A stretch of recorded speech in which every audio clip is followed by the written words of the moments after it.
Empty Arms, a short story by ROLAND PERTWEE. There was a maroon wallpaper in the dining room, abundantly decorated with sweeping curves unlike any known kind of vegetation. There were amber silk sashes to the Nottingham lace curtains at the huge bow window, and an amber winding sheet was wrapped about the terracotta pot in which a tired aspidistra bore forth a yearly leaf. Upon the Brussels carpet was a massive mahogany dining table, and facing the window a Georgian chiffonier, brass-railed and surmounted by a convex mirror. The mantelpiece was draped in red serge, ball-fringed. There were bronzes upon it and a marble clock, while above was an overmantel, columned and bemirrored, upon the shelves of which reposed sorrowful examples of Doulton ware and a pair of wrought-iron candlesticks. It was a room divorced from all sense of youth and live beings, sunless, grave, unlovely. An arid room that bore to the nostrils the taint and humour of the tomb. From somewhere near the Edgware Road came the clot-clot of a late four-wheeler and the shake and rumble of an underground train. The curtains had been discreetly drawn, the gas turned off at the meter, and an hour had passed since the creaking of the old lady's shoes and the jingle of the plate basket ascending the stairs had died away. A dim light from the street lamp outside percolated through the blinds and faintly illuminated the frame and canvas of a large picture hanging opposite the mantelpiece. It was a beautiful picture, a piece of perfect painting, 3 figures in a simple curve of rocks, lit as it were by an afterglow of sunset. In the centre was a little Madonna draped in blue and gold. Her elbows were tight to her sides, and her upturned palms, with their tender curving fingers, were empty. It seemed almost as though they cradled someone who was not there. Her mouth was pulled down at the corners, as is a child's at the edge of tears, and in her eyes was a questing and bewildered look. To her right, leaning upon a slender staff, was the figure of St. John the Baptist, and upon his face also perplexity was written. A trick brushwork had given to his eyes a changing direction whereby at a certain angle you would say he was looking at the Madonna, and again that he was following the direction of her gaze out into unknown places. His lips were shaped to the utterance of such a word as why or where. It seemed as though the two were in a partnership of sorrow or of search. The third figure was of St. Anne, standing a little behind and looking upward, a strange composition, oddly incomplete, giving an impression of sadness, of unrest, and of loss, irredeemable. A clock was chiming the parts of an hour when the little Madonna stepped from the frame and tiptoed across the room.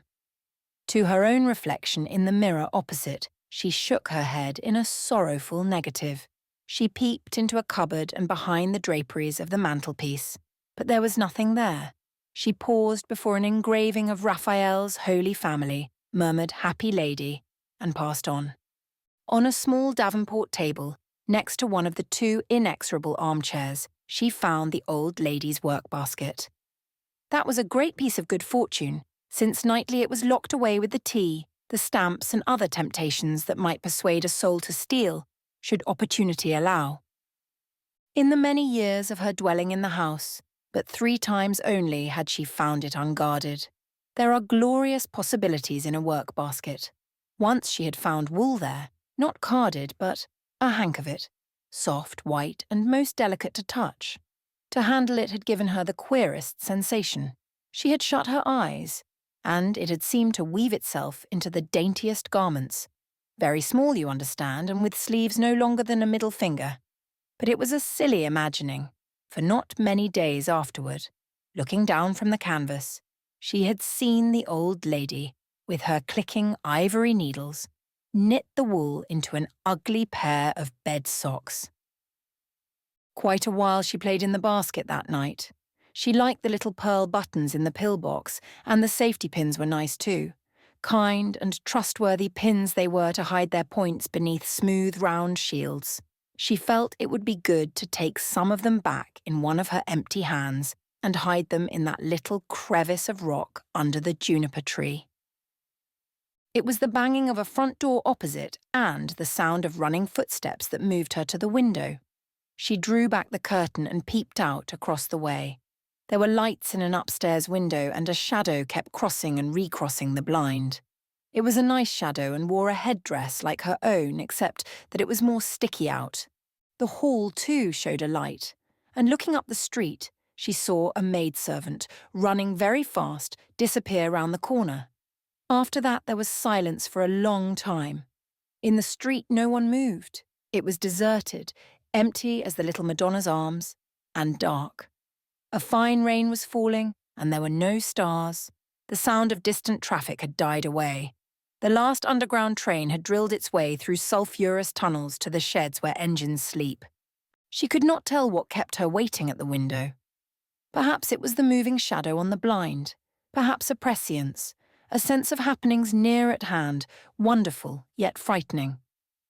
1,000 other times she had looked across the street in the dead of night, only to shake her head and steal back sorrowfully to her canvas. But tonight it was different. There was a feeling of promise, as though the question that she ever asked with her eyes might at last be given an answer. The front door opened a second time, and a man came out, and though he was quite young, he looked older than the world. He was shaking and very white. His hair was disordered and straggled across his brow. He wore no collar, but held the lapels of his coat across his throat with trembling fingers. Fearfully he looked up the street where the maid had gone, then stamped his foot on the paving stones and with his free hand rubbed his forehead and beat it with his knuckles. "Oh, will he never come?" she heard him cry, and the words echoed through her as though they had been her own. If it was a prayer he had uttered, it was swiftly answered, for at the moment the maid and a bearded man came round the corner at a fast walk. The bearded man had a kind face and broad shoulders. She did not hear what passed between them, but the bearded man seemed confident and comfortable and compelling, and presently he and the maid went into the house, while the other man leaned against the railings and stared out before him at a tiny star which had appeared in a crack between the driven clouds. Lonely and afraid he looked, and strangely like herself. The misery of him drew her irresistibly. Always before she had shunned the people of every day, having no understanding of their pleasures or sorrows, seeing little meaning in their lives or deaths. But here was a mortal who was different, who was magnetic, and, almost without realizing, she passed out of the house, crossed the road, and stood before him, the corners of her cloak draped across her arms. He did not seem aware of her at once, and even when she spoke to him in Italian of the Renaissance, he did not hear. So she spoke again, and this time in English. "What is it?" He started, rubbed his eyes, blinked at her and answered, "Hello, who are you?" "What is it?" she repeated. "Have you lost something?" Don't, he pleaded. "Don't even suggest such a thing, little lady." "I won't. I only thought, and you looked so sad." "Be all right directly. It's the waiting. Kind of you to stop and speak to me." His eyes strayed over the gold and blue of her cloak. "Been to a theatre?" he asked. She shook her head and looked up at him with a child's perplexity. "A play," he amended. "I've no one to play with," she answered simply. "See?" And she held out her empty arms. "What's wrong, then?" "I don't know." She seemed to dwell on the last word. "I only thought perhaps you could tell me." "Tell you what?" "Help me to find it, perhaps. It seemed as if you were looking too, that's why I came." "Looking," he repeated. "I'm waiting, that's all." "Me too, but it's such a long time and I get no nearer." "Nearer to what?" "Finding. Something you lost?" "I think so. Must be. I'll go back now." He put out a hand to stop her. "Listen," he said. "It'll be hours before I shall know. I'm frightened to spend them alone. Be a friend, little lady, and bear me company. 'Tisn't fair to ask, but if you could stay a little." "I'll stay," she said. "And will you talk to me?" "Yes." "Tell me a story, then, just as if I were a kid, a child. A man isn't much more these times." At the word child, her arms went out to him. but dropped to her sides again as he said, "A man."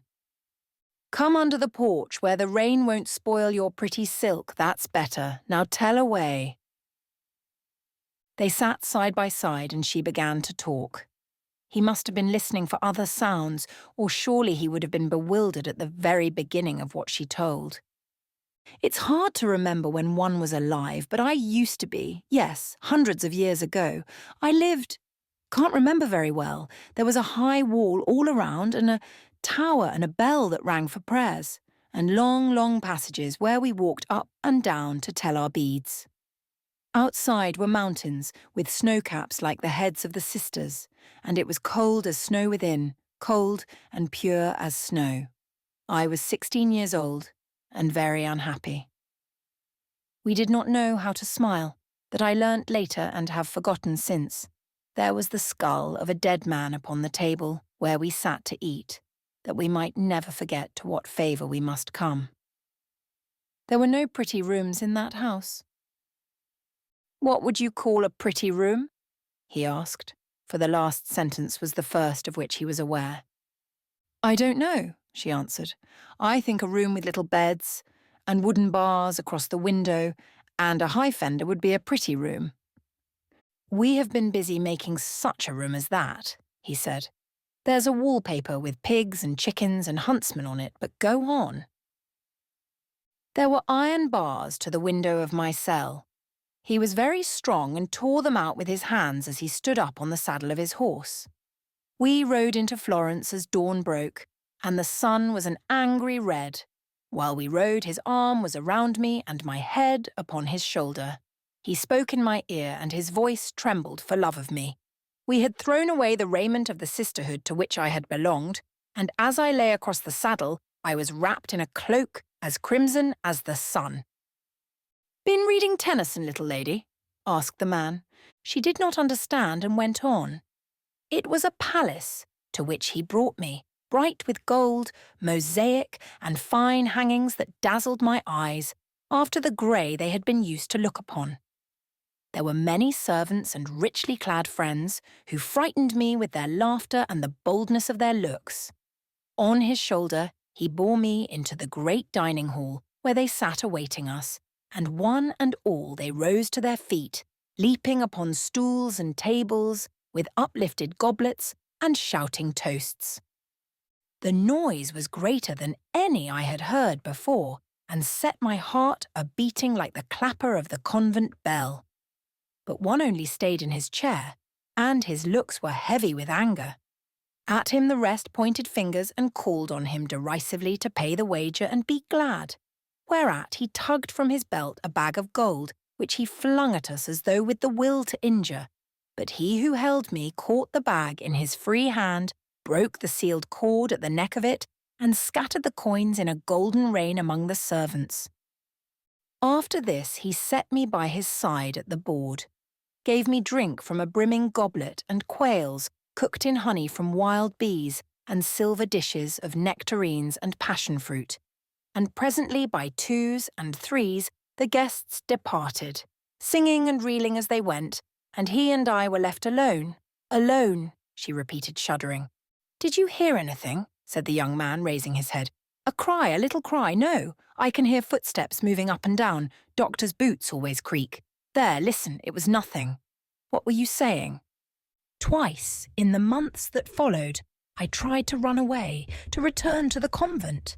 But the servants whom I had counted my friends deceived me, and I was brought back to a beating, brought back strapped to his stirrup iron as I might have been a Nubian slave.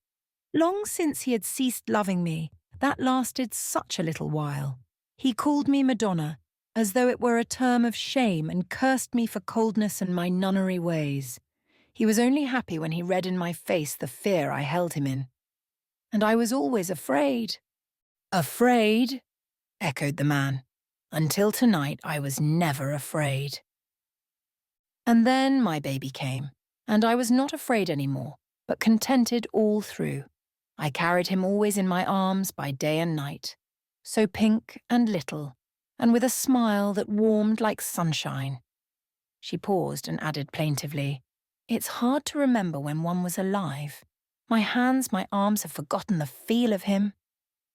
I wish, said the man, I'd had a second opinion. It might have frightened her, though. Oh, heaven, how much longer? Don't mind me, little lady. You're helping no end. You are speaking of baby. Yes. He killed my baby, said the little Madonna, because he had killed my fear of him. Then, being done with me, he threw me out in the streets alone. I thought to end it that night, because my arms were empty and nothing could be good again. But I could not believe the baby was indeed gone. I thought if I searched, I would find him in the course of time. Therefore I searched the city from end to end and spoke with mothers and peeped into nurseries and knocked at many doors. And one day a door was opened by a man with great eyes and bronze hair swept back from his brow. No, a good man.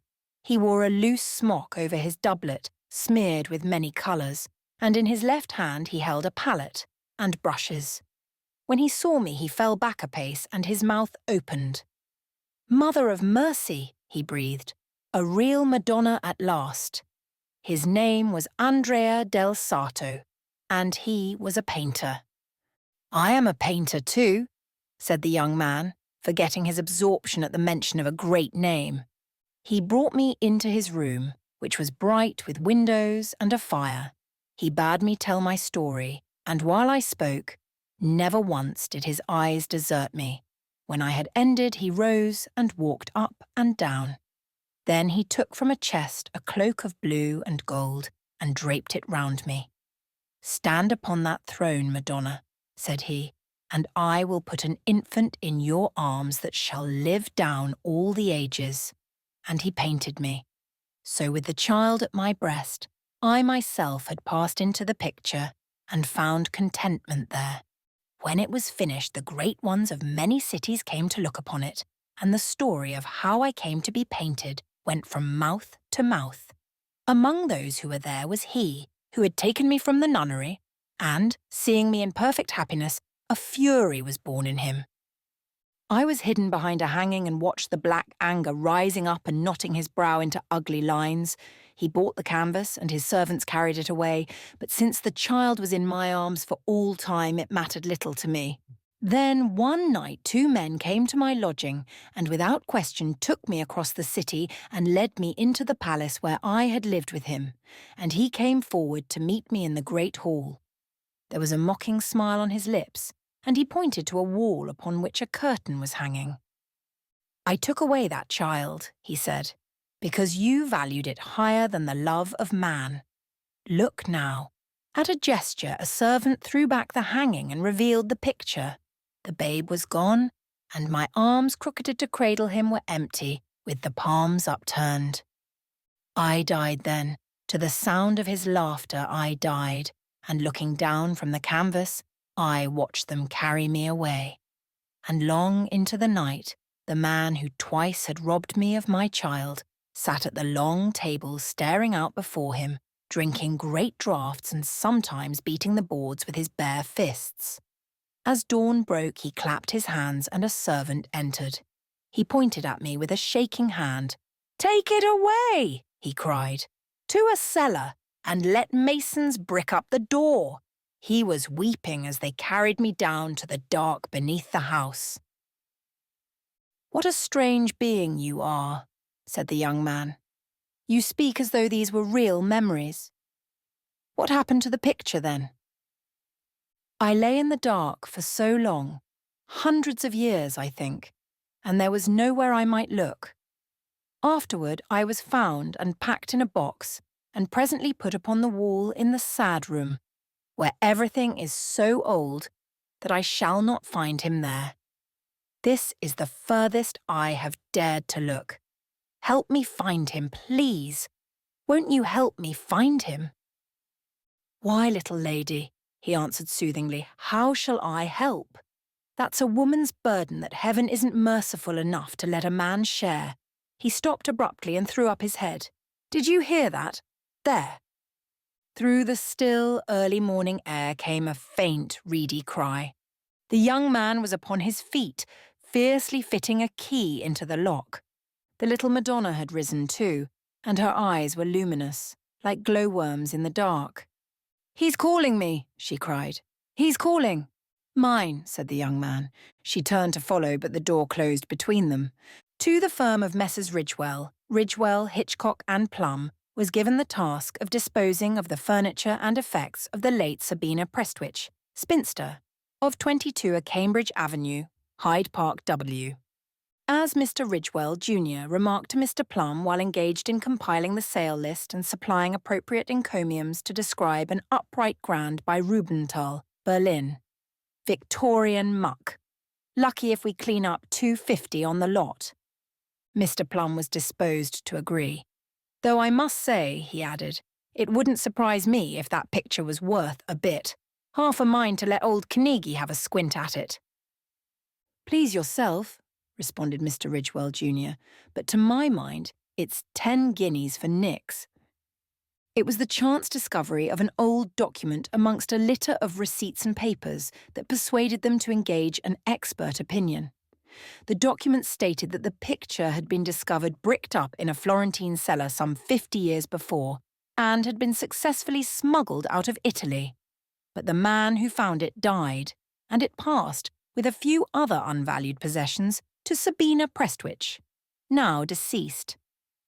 The result of Eden Carnegie's visit to the house in Cambridge Avenue was the immediate transference of the canvas to Sotheby's sale rooms, a concerted rush on the part of every European and American connoisseur, a threatening letter from the Italian Foreign Office, some extravagant bidding, and the ultimate purchase of the picture for the nation, after a heated debate on the part of 22 Royal Academicians and 5 painters of the new school, who would have accepted death rather than the letters, R.A., after their names. Extensive correspondence appeared in the leading papers. Persons wrote expressing the opinion that the picture had never been painted by Del Sarto, that it was the finest example of his work, that the price paid was a further example of government waste, and that the money would have been better employed repairing the main road between Croydon Town Hall and Sydenham High Street, the condition of which constituted a menace to motorcyclists. For nearly 10 days, scarcely a single publication appeared that failed to reproduce a comment or criticism upon the subject. But, strangely enough, no single leader, writer, or casual contributor remarked upon the oddness of the composition or the absence of the infant from the Madonna's arms. In the course of time, that is to say on the 11th day, the matter passed from the public mind, a circumstance explainable perhaps by the decent interment of the canvas in the National Gallery, where it affected no one save those mysterious folk who look at pictures for their pleasure, and the umbrella-less refugee who is driven to take shelter from the fierceness of storms. The little Madonna was placed upon a south wall, whence she could look out upon a brave company, and sometimes people would pause to gaze at her and then shake their heads. And once a girl said, "How sad she looks, I wonder why?" And once a little old lady with industrious hands set up an easel before her and squeezed little twists of colour upon a palette, then thought a long time and pursed her lips, and puzzled her brow and finally murmured, "I could never copy it. It's so changing." And she too went away.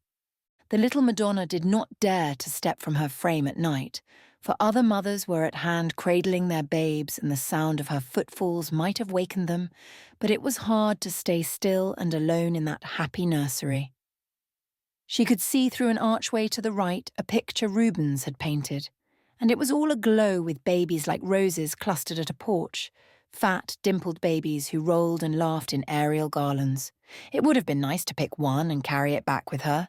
Yet perhaps they were not really mother's children, but sprites and joys that had not learned the way to nestle. Had it been otherwise, surely the very call of her spirit must have brought one leaping to her arms. And then one day came a man and girl who stopped before her. The girl was half child, half woman, and the man grey and bearded, but with brave blue eyes. It was 17 years since the night she had stolen across the way and talked with this man in his hour of terror, but time did not cloud the little Madonna's memory with the dust of forgetfulness. "That's the new Del Sarto," said the girl who was reading from a small blue book. "See, Daddy?" Then the man turned and looked at her, fell back a step, came forward again, passed a hand across his mouth, and gasped. "What is it?" asked the girl. He did not answer at once, then, "The night you were born," he said. "I'm certain. It's Del Sarto too, and the poor empty arms. Just how she looked, and I closed the door on her." "Daddy, what are you saying?" There was a frightened tone in the girl's voice. "It's all right, dear, don't mind me. I must find the keeper of the gallery. Poor little lady. Run back home, tell your mother I may be late." "But Daddy, there are more things in heaven and earth," he began, but did not finish. It seemed as though the Madonna's eyes were pleading to him, and it seemed as if he could still hear her say, "Help me find him, please." He told his story to the committee of the National Gallery, and, to do them credit, it was received with the utmost courtesy. They did not require him to leave them while their decision was made. This was arrived at by a mere exchange of glances, a nod answered by a tilt of the head, a wave of the hand, a kindly smile, and the thing was done.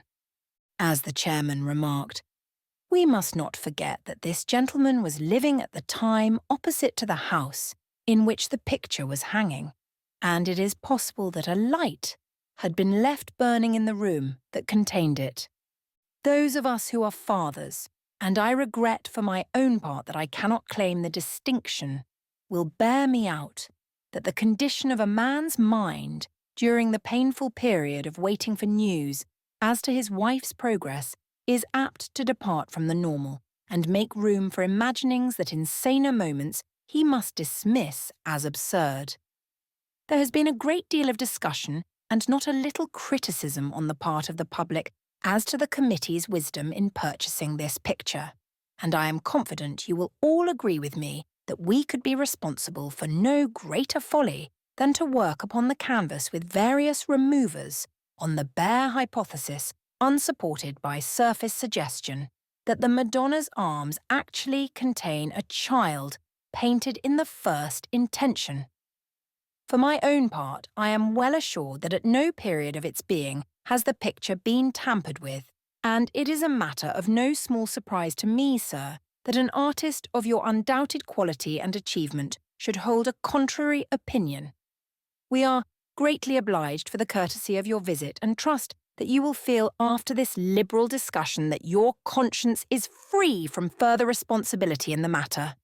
Good day." That was the end of the interview. Once again, the door was slammed in the little Madonna's face. That night the man told his wife all about it.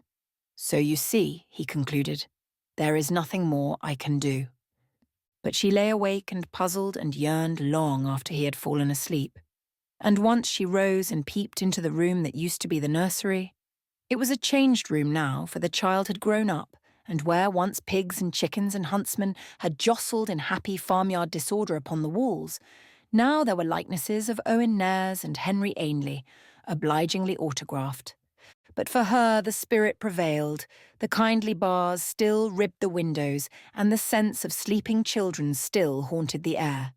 And she it was who told the man what he must do, and although it scared him a great deal he agreed, for in the end all good husbands obey their wives. It felt very eerie to be alone in the National Gallery in the dead of the night with a tiny electric lamp in one's buttonhole and a sponge of alcohol and turpentine in one's hand. While he worked, the little Madonna's eyes rested upon him, and it could hardly have been mere fancy that made him believe they were full of gratitude and trust. At the end of an hour, the outline of a child, faint and misty, appeared in her arms, its head circled by a tiny white halo, snuggling against the curve of her little breast. Then the man stepped back and gave a shout of joy, and, remembering the words the painter had used, he cried out, "I will put an infant in your arms that shall live down all the ages." He had thought perhaps there would come an answering gladness from the Madonna herself, and looked into her face to find it. And truly enough, it was there, her eyes, which for centuries had looked questingly forth from the canvas, now drooped and rested upon the baby. Her mouth, so sadly downturned at the corners, had sweetened to a smile of perfect and serene content. But the men will not believe he washed away the sadness of her looks with alcohol and turpentine. "I did not touch the head. I am certain I did not," he repeated. "Then how can you explain?" "Oh, heaven," he answered. "Put a child in any woman's arms,